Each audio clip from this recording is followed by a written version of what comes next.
1절에서 16절까지 말씀을 제가 봉독하겠습니다. 누가복음 10장 1절에서 16절까지 말씀입니다. 그 후에 주께서 따로 70인을 세우사 친히 가시려는 각 동네와 각 지역으로 둘씩 앞서 보내시며 이르시되 추수할 것은 많되 일꾼이 적으니 그러므로 추수하는 주인에게 청하여 추수할 일꾼들을 보내 주소서 하라. 갈지어다 내가 너희를 보냄이 어린 양을 이리 가운데 보냄과 같도다. 전대나 배낭이나 신발을 가지지 말며 길에서 아무에게도 문안하지 말며 어느 집에 들어가든지 먼저 말하되 이 집이 평안할지어다 하라. 만일 평안을 받을 사람이 거기 있으면 너희의 평안이 그에게 머물 것이요 그렇지 않으면 너희에게로 돌아오리라. 그 집에 유하여 주는 것을 먹고 마시라. 일꾼이 그 싹을 받는 것이 마땅하니라. 그 집에서 저 집으로 이 집에서 저 집으로 옮기지 말라. 어느 동네에 들어가든지 너희를 영접하거든 너희 앞에 차려놓은 것을 먹고 거기 있는 병자들을 고치고 또 말하기를 하나님의 나라가 너희에게 가까이 왔다 하라. 어느 동네에 들어가든지 너희를 영접하지 아니하거든 그 거리로 나와서 말하되 너희 동네에서 우리 발에 묻은 먼지도 너희에게 떨어버리노라. 그러나 하나님의 나라가 가까이 온 줄을 알라 하라. 내가 너희에게 말하노니 그 날에 소돔이 그 동네보다 견디기 쉬우리라. 화 있을진저 고라시나 화 있을진저 벳세다야 너희에게 행한 모든 권능을 두로와 시돈에서 행하였더라면 그들이 벌써 베옷을 입고 제에 앉아 회개하였으리라. 심판때에 두로와 시돈이 너희보다 견디기 쉬우리라. 가버나움아 내가 하늘에서 높아지겠느냐 음부에까지 낮아지리라.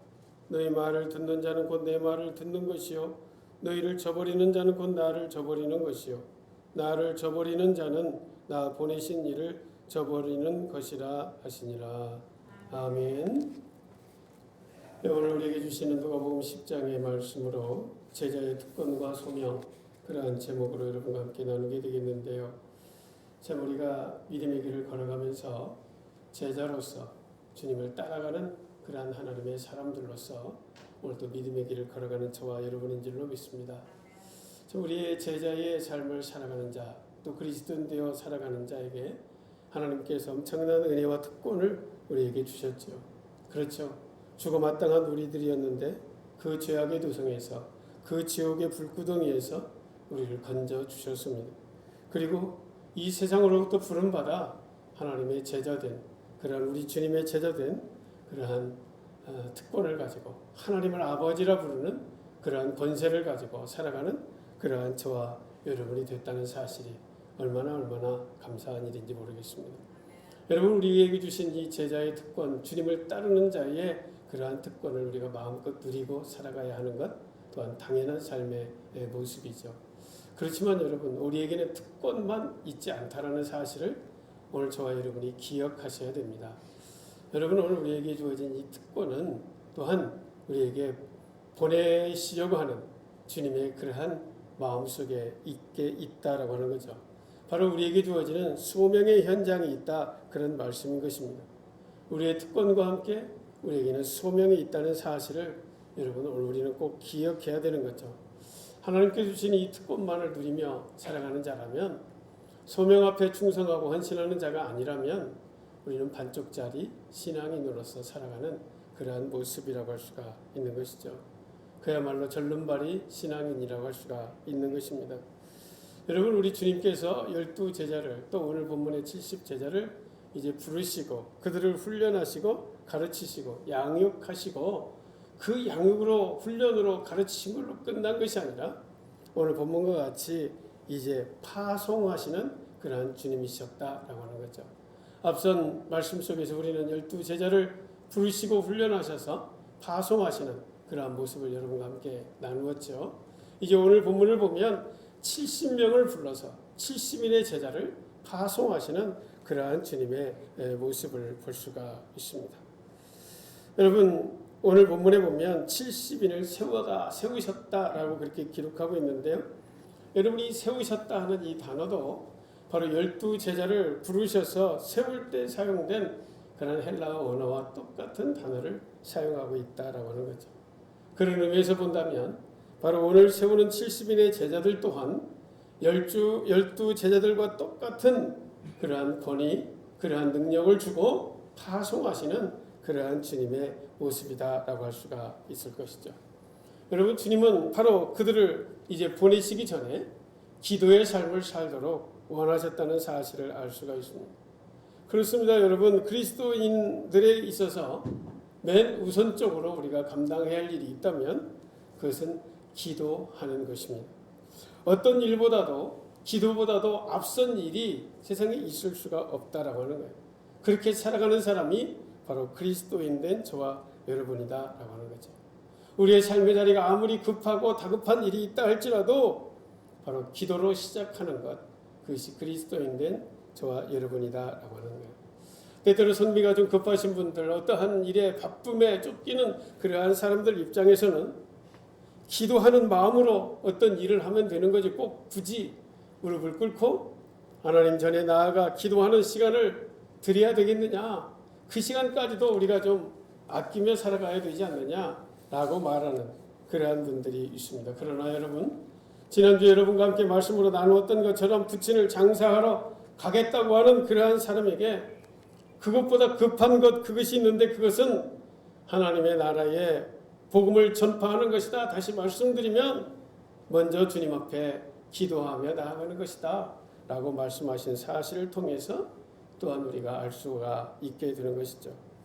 주님은 제자들에게 또한 기도만 하고 있으라고 말하지 않으셨습니다. 뭐라고 말씀하십니까? 갈지어다 라고 말씀하고 있습니다. 세상을 향해 갈지어다 라고 명령하고 계시다라고 하는 거죠. 그래서 여러분, 오늘 우리는 어떤 한쪽에 이렇게 치우쳐 있는 그러한 삶을 살아가서는 안 된다, 그런 이야기인 것입니다. 어떤 사람은 기도만 하시는 분이 있어요. 어떤 사람은 행동만 하시는 분이 있다라고 하는 거예요. 그런데 여러분, 둘 다 온전치 못한 모습이죠.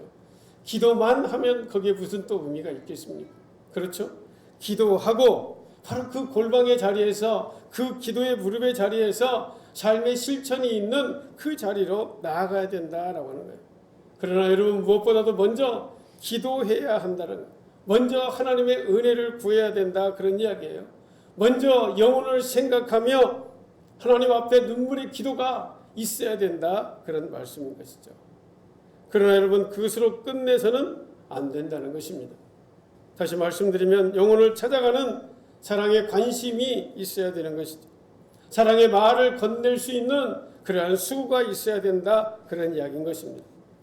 주님이 제자들을 가라고 한 그곳은 여러분, 에덴 동산과 같이 모든 것이 다 준비되어 있는 그러한 것이 아니라고 말씀하고 있습니다.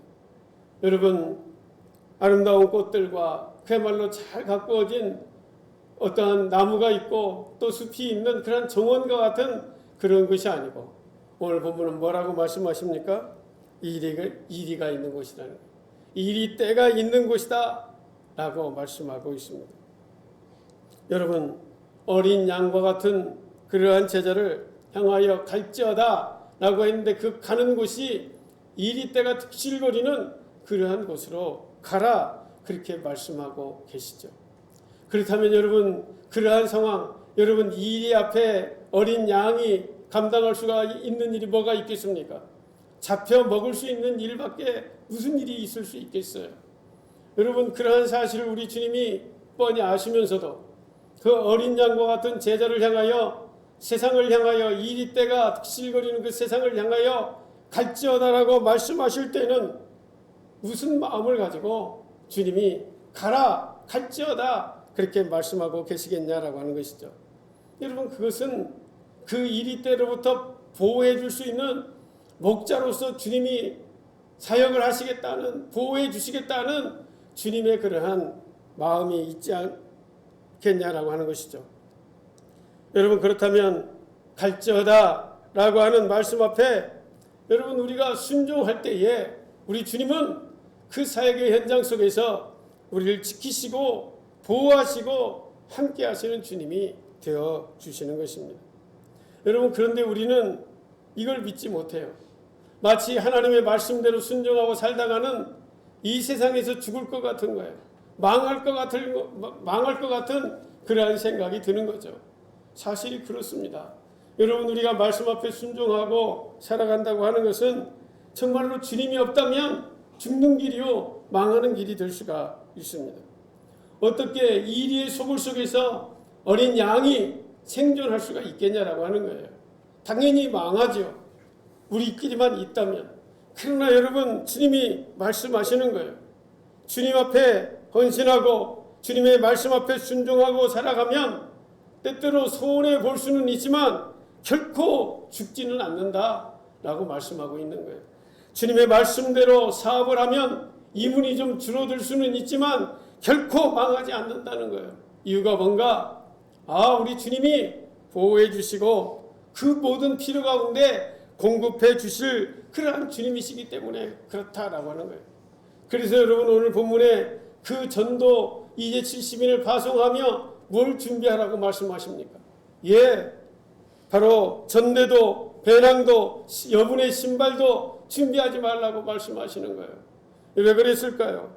여러분, 전대는 지갑입니다. 다시 말씀드려서 여분의 어떠한 물질인 것이죠. 그러나 배낭은 또 무엇입니까? 일상에 필요한 어떠한 일용품들을 넣는 그러한 가방이 배낭일 것입니다. 그리고 신발입니다. 그런 것들을 지참하지 말라라고 말씀하고 있는 거죠. 그러니까 여러분, 여행에 있어서 필요한 그러한 필수품 최소의 경비마저도 준비하지 말고 가라고 말씀하시는 거예요. 그러면 어떻게 하겠는가? 우리 주님이 필요에 따라서 채워주시겠다라고 약속하시는 거죠. 굶으라고 하는 것이 아니겠죠. 돈을 의지하고 나가면 안 되겠기에, 또 권력을 의지하면, 사람을 의지하면 안 되겠기에 오직 주님만을 의지하고 살아가라고 하는 그러한 주님의 그러한 말씀이 아니겠습니까? 주님은 제자들에게 아예 빈몸으로 출발을 시키고 있습니다. 전도자에게 필요한 것이 있다면 무엇이 있을까요? 채워주시고 공급해 주시고 또 보호해 주시는, 책임져 주시는 그러한 주님을 향한 믿음, 그것이 필요할 것입니다. 철저히 하나님만을 의지하는 그러한 믿음이 필요하다라고 하는 거예요. 모든 것을 주님께 맡기는 그러한 삶이 필요하다라고 하는 것이죠. 여러분, 저는 작년 이맘때쯤 예수전도단 귀한 분들이 저희 교회 한 일주일 방문한 적이 있어요. 그분들이 예수전도단 안에는 이러한 훈련된 프로그램이 있습니다. 아무것도 오늘 본문의 말씀과 같이 전대도 배낭도 여분의 신발도 준비하지 못하게 하고 어떤 한 곳에 그냥 떨어뜨려 주죠. 그리고 2박 3일 동안, 3박 4일 동안 이곳에서 복음을 전하라고 하는 거예요. 그리고 몇월 며칠에 어느 곳의 장소에 집결하라라고 하는 그런 명령만을 주고 그냥 핸드폰도 여분의 돈도 모든 것도 다 이제 반납하게 하고 그 전도 현장에 떨어뜨린다는 것이죠. 그런데 그 현장 속에서 놀랍게 간증하는 것은 바로 작년에 이맘때 우리 교회 방문하신 분이 그 사역을 하려고 온 건 아니었지만 그분들이 그러한 과정을 이제 훈련을 받았다는 거예요. 그리고 간증하시는 거예요.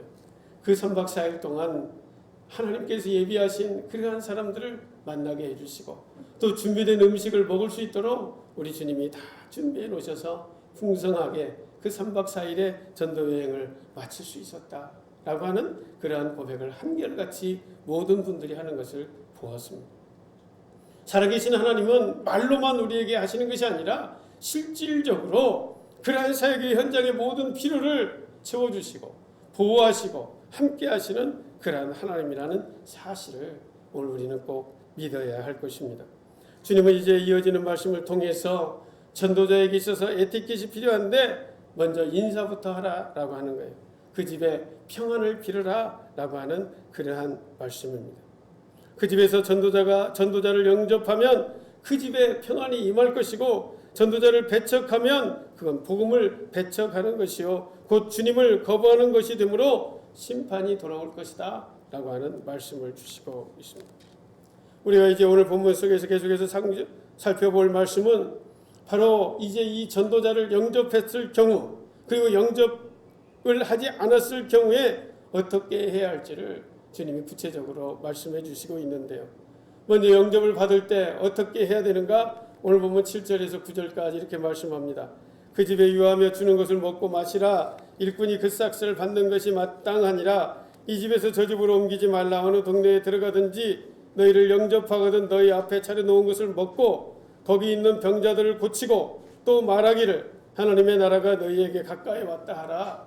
그렇게 말씀하고 있습니다. 첫째로 그 집에 유하라고 말하고 있는 것이죠. 이제 70인의 제자들이 이제 파송을 받고 나아갈 때에 대접하는 자에게는 그 대접을 마땅히 받으라, 그런 이야기예요. 차려놓은 것을 먹으라는 거예요. 주는 대로 먹으라는 거예요.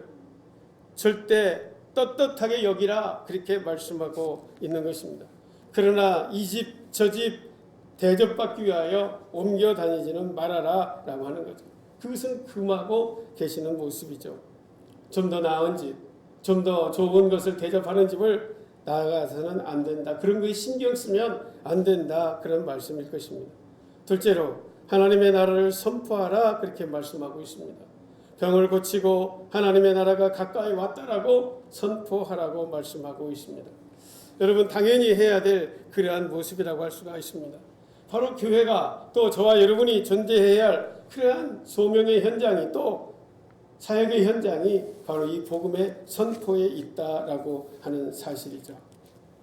강단에서 설교자는 하나님의 말씀을 선포해야 될 것이고, 우리의 주어진 삶의 현장에서는 전도자로서 하나님의 말씀을 선포하는 일, 그것이 교회가 감당해야 할 삶의 모습이다라고, 최고의 사명이다라는 사실을 우리가 기억해야 할 것입니다.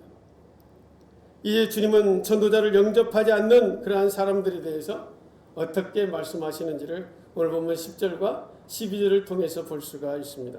어느 동네에 들어가든지 너희를 영접하지 아니하거든 그 거리로 나와서 말하되 너희 동네에서 우리 발에 묻은 먼지도 너희에게 떨어버리노라. 그러나 하나님의 나라가 가까이 온 줄을 알라 하라. 내가 너희에게 말하노니 그날의 소돔이 그 동네보다 견디기 쉬우리라. 그렇게 말씀하고 있습니다.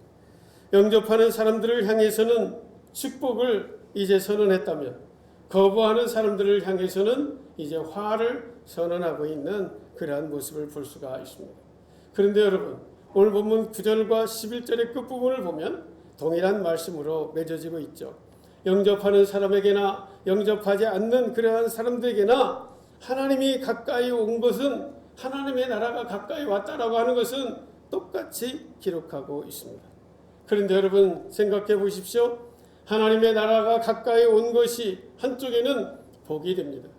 주님을 영접한 자에게는 복이 되는 것이죠. 그러나 주님을 영접하지 않은 그곳에는 하나님의 나라가 이제 심판이 된다는 사실을 오늘 본문이 분명히 말씀하고 있는 것이죠. 하나님은요, 어떠한 사람도 심판의 대상이 되기를 원하고 계시지 않으십니다. 하나님이, 그런데 여러분, 이 말씀은 결코 하나님이 심판하지 않는다 하는 그 말은 결코 아니다라고 하는 거죠. 하나님이 일일이 심판하지 않아도 스스로 심판에 이르게 된다, 그런 말씀인 것입니다. 우리가 왜 전도해야 하는지는 바로 거기에 이유가 있는 것입니다. 바로 하나님의 나라가 가까이 와 있기 때문입니다. 하나님의 나라는 우리에게는 축복의 그러한 자리가 될 수 있겠지만, 주님을 영접하지 못한 자에게는, 주님을 거부한 자에게는 심판의 날로 다가오기 때문에 그렇습니다. 심판은 어떤 심판입니까? 오늘 본문의 표현과 같이 발에서 먼지가 떨어져 나가듯 하나님에게서 끊어지는 그러한 심판입니다. 하나님의 긍휼에서 끊어지는 심판이요, 하나님의 자비에서 잘려진 그러한 심판이다라고 할 수가 있는 것이죠. 죄인에게서 하나님의 긍휼이, 하나님의 자비가 끊어지고 잘려진다면 그 삶은 어떻게 되겠습니까? 죽음만이 남는 것이죠. 여러분, 영원한 파멸에 이를 뿐이 아니겠습니까? 둘째, 사망을 맛보게 될 뿐인 것입니다. 지옥의 불구덩이에 던져지는 일만이 남게 되는 것이죠. 주님은 복음을 영접하지 않는 사람의 최후에 대해서 오늘 본문에 뭐라고 말씀하고 있습니까? 소돔보다도 더 무서운 심판을 받을 것이다, 그렇게 말씀하고 있는데요. 여러분, 오늘 우리는 구약의 성경에 그러한 말씀들을 우리가 알고 있기에 소돔의 심판이 어떠했는지를 다 알고 있습니다. 불로 하나님이 심판하십니다. 하늘에서 불을 내리심으로 그 온 성을 새카맣게 태워버리셨죠. 재만 소복히 남았지만 그 재까지도 바람을 불게 해서 다 날려버리는 그러한 아무것도 존재하지 못하는 그러한 심판을 했던 곳이 바로 소돔이 아니겠습니까? 사랑하는 성도 여러분, 우리가 하나님의 은혜를 외면하면 심판의 하나님을 대면할 수 있다는 사실을 여러분, 우리는 분명히 기억해야 된다라고 하는 것이죠. 여러분, 저와 여러분은 감사하게도 하나님의 은혜를 대면한 그러한 사람인 줄로 믿습니다. 그런데 말입니다, 우리의 가족 중에, 우리의 자녀 중에, 우리의 이웃 중에, 우리의 친구 중에 아직도 하나님의 은혜를 외면한 그러한 사람들이 얼마나 많이 있느냐라고 하는 거예요. 그런데 여러분, 그들이 심판의 하나님을 대면하도록 참으로 무심코 내버려둘 수 있느냐라고 하는 것이죠. 심판의 칼날 아래 놓이도록 곁에서 그냥 두고 볼 수 있느냐라고 하는 그러한 말씀인 것입니다. 복음을 거부하는 자들에게 주님은 오늘 분명히 저주를 선포하고 계십니다. 오늘 본문 13절 15절의 말씀을 보면 화 있을진저 고라시나 화 있을진저 벳세다야, 너에게 행한 모든 권능을 두로와 시돈에서 행하였더라면 그들이 벌써 베옷을 입고 제에 앉아 회개하였으리라. 심판때에 두로와 시돈이 너희보다 견디기 쉬우리라. 가버나움아, 네가 하늘에서 높아지겠느냐? 음부에까지 낮아지리라. 그렇게 말씀하고 있습니다. 여러분, 이 말씀이 무슨 말씀입니까? 어느 동네보다도 주님의 말씀과 이적을 많이 접한 그러한 지역이, 그러한 도시가 바로 고라신이요, 벳세다요, 가버나움이 아니냐라고 하는 것이죠. 하나님의 은혜를, 우리 주님의 은혜를 크게 받은 그러한 세 도시였다라고 하는 것입니다. 여러분, 분명 고라신은 성경에 구체적으로 기록이 되어 있지 않기에 정확하게 말할 수 없지만 고라신과 벳세다와 가버나움을 동일시하며 하나님이 말씀하셨을 때는 고라신도 우리 주님의 애착을 가지고 사역했던 그러한 마을이었을 것이다, 그러한 도시였을 것이라는 생각은 얼마든지 추측해 볼 수가 있습니다. 그런가 하면 벳세다는 어디입니까? 주님께서 오병이어의 기적을 베풀어서 5,000명을 먹이고 12강주리를 남게 한 그곳이 바로 벳세다라고 하는 사실이에요. 우리 주님의 기적과 그 엄청난 사랑을 받은 도시가 벳세다라고 하는 거죠. 가버나움은 어디입니까? 예수님의 제2의 고향으로 예수님의 거의 모든 사역이 바로 가버나움에서 일어났다는 사실이에요. 여러분, 그런 의미에서 고라신과 벳세다와 가버나움은 예수님의 은혜를 마음껏 체험하고 예수님의 기적을 너무나도 많이 경험했던 그러한 마을이 바로 고라신과 벳세다와 가버나움이다라고 하는 거예요. 그런데 그들이 어쨌다는 거예요. 하나님 앞에 온전함으로 반응한 그러한 믿음의 삶을 살지 못했다라고 하는 거예요. 고라신과 벳세다와 가버나움은 하나님의 말씀 앞에 헌신하지 않았다는 것이에요. 복음을 듣는 것으로 만족했다는 말씀이에요. 주님의 그 놀라운 기적과 권능을 구경하는 것으로 머물러 버리고 말았다라고 하는 것입니다. 자신들의 그릇된 삶, 주님이 깨닫게 하시는 그 말씀 속에 자신의 삶을 돌이키고 회개하는 그러한 삶이 없었다라고 하는 거예요. 그래서 바로 고라신과 벳세다와 가버나움을 두로와 시돈에 비유하고 계시는 것이죠. 여러분, 두로와 시돈은요, 어떠한 도시인가? 번영과 쾌락과 퇴폐의 이방 도시예요. 주님을 알지도 못하고 아스타롯이라고 하는 우상을 섬기는 악의 도시예요. 어두움의 도시예요. 여러분, 아합의 부인인 이세벨의 고향으로 유명한 도시가 바로 두로와 시돈이라고 하는 도시인 것입니다. 하나님께서 심판을 하신다면 우선순위 1등과 2등이 바로 두로와 시돈이다라고 하는 거예요. 그런데 말입니다. 그런데 심판의 때, 하나님의 나라가 가까워 심판할 때에 고라신과 벳세다와 가버나움이 두로와 시돈보다도 더 큰 심판을 받게 될 것이라고 하는 주님의 그러한 경고의 말씀이 아니겠습니까? 좀 너무하다는 생각이 들 수 있죠. 적어도 고라신과 벳세다와 가버나움은 하나님을 알고 예수 그리스도를 믿는다고 고백하는 그러한 도시이지 않습니까?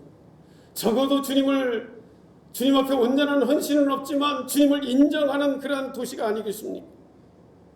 그리고 두로와 시도는 주님을 인정하지도 이방신의 나아가 악의 도시에 사는 그러한 무리들이 아니겠습니까? 악하다고 하면 누가 더 악하겠습니까? 두로와 시돈, 소돔과 같은 그러한 도시가 악의 도시요, 악함의 절정을 이루는 그러한 사람들이 아니었겠습니까? 그런데 어떻게 고라신과 벳세다와 가버나움이 심판의 때에 오히려 두로와 시돈보다도 더 큰 고난의 심판을 받는다라고 주님이 말씀하고 있느냐라고 하는 거예요. 주님의 기준이 다르기 때문이죠. 오늘 우리가 생각할 때는 두로와 시돈이 심판을 더 받아야 할 것 같은데 주님의 기준에는 오히려 고라신과 벳세다와 가버나움 너희들이 더 큰 심판을 받게 된다라고 말씀하고 있습니다. 여러분, 오늘 이 말씀을 통해 우리는 심각한 고민을 좀 해보셔야 됩니다. 우리가 하나님의 말씀을 받는다고 하는 것은 복 중의 복입니다. 그리고 하나님 앞에 예배하고 자유롭게 하나님의 말씀을 접할 수 있다는 사실, 얼마나 큰 복이요 은혜인지 모르는 것입니다. 교회만 오면 설교자를 통하여 하나님의 말씀을 듣고 또 깨달을 수가 있습니다. 정말로 복 중의 복이요 은혜라고 할 수가 있습니다.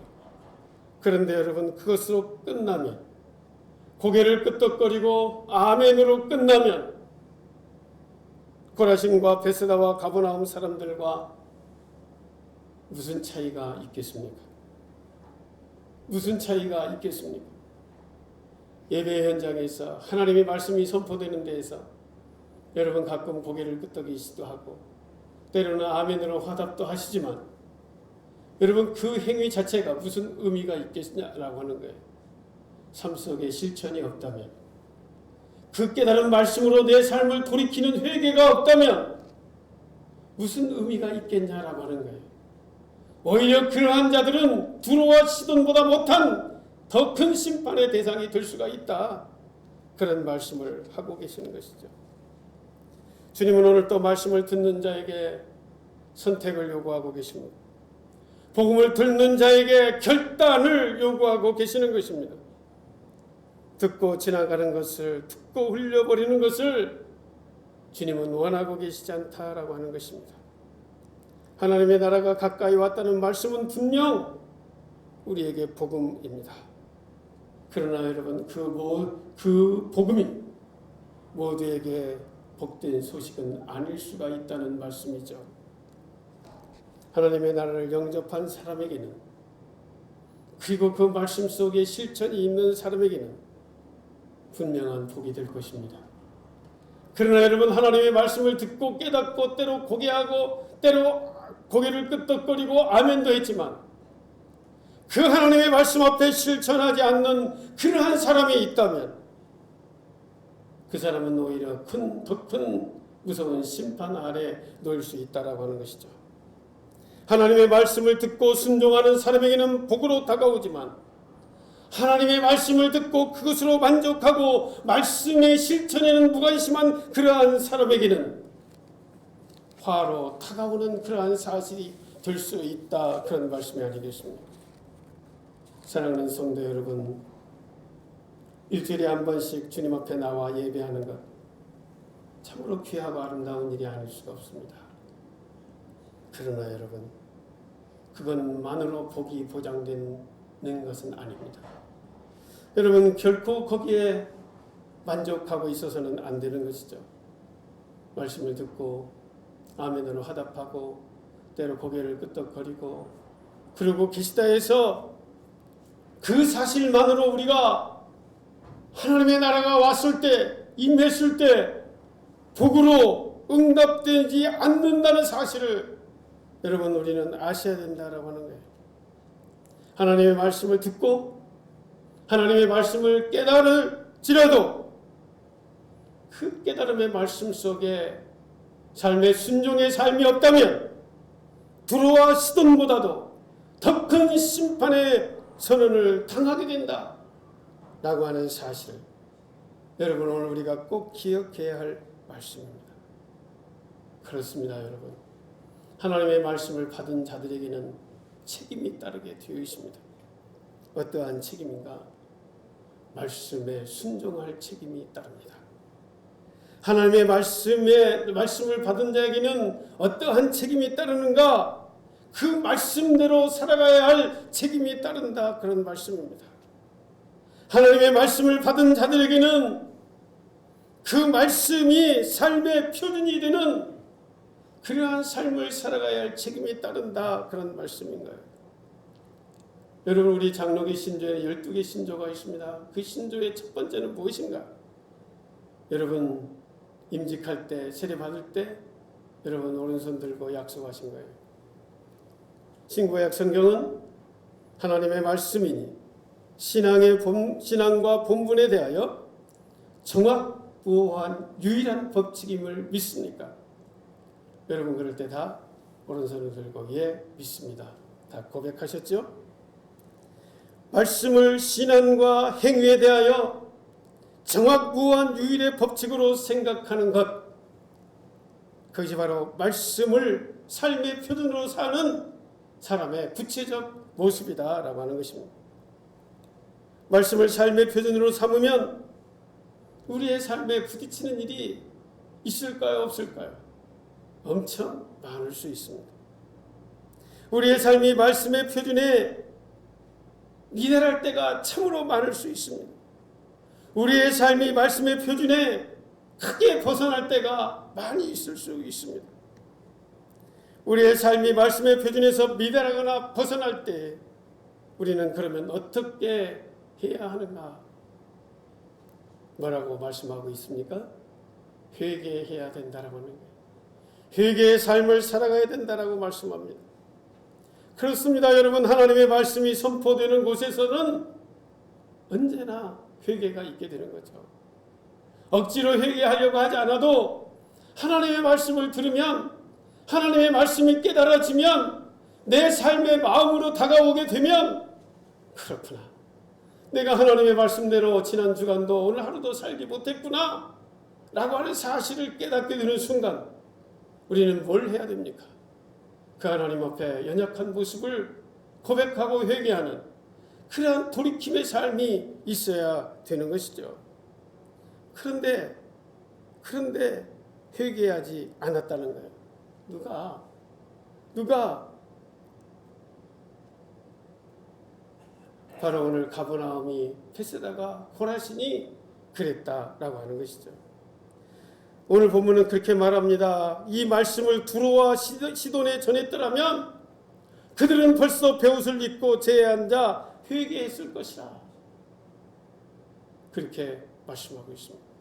그들은 죄악에 드시지만 그들에게 만약 내가 그러한 기적과 말씀을 선포했다면 그들은 벌써 회개하고 그 회개의 그 삶을 이제 하나님 앞에 고백했을 것이다. 그런 이야기예요. 그런데 너희들은 내가 수없이 말도 하고 수없이 많은 기적의 역사를 보였지만 너희들은 회개도 하지 아니하고 그저 고개로만 끄덕거리고 그저 입술로만 아멘하고 삶에는 전혀 적용하지도 또 회개하지도 않는 그러한 완악한 삶을 살아갔다라고 하는 그러한 말씀을 하고 계시는 것이죠.